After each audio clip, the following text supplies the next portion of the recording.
చూడండి ఆవాలు చక్కగా మనం కాల్చుకున్నాం. ఇలాగ కొట్టుకోవచ్చు. చూడండి మొత్తం అన్ని ఇలాగ రాలుతాయి కింద మొత్తం ఆవాలు. ఎందుకంటే దీంట్లో ఉంటాయి కదా, అనగా పుల్లగొట్టుకోవడం అంటారు దాన్ని. ఇలా కొడుతూ ఉంటే చక్కగా ఆవాలు కింద రాలుతాయి.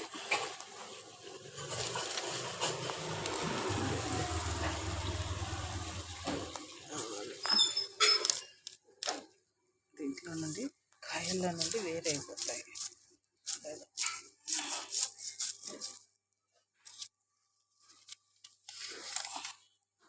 మామూలు బండకి రాళ్ళు పెట్టి కొడతారు.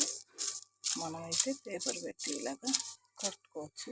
ఇంట్లో వచ్చిన వాటికి ఎన్ని వస్తాయో మీకు చూపిస్తాను.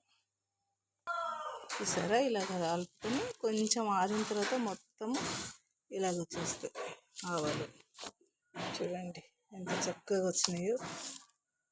3 చెట్లకి ఇన్ని ఆవాలు వచ్చినాయి. ఇంకా దీంట్లో చాలా వస్తాయి. ఇవన్నీ కూడా మనం రాలు కొట్టుకోవచ్చు.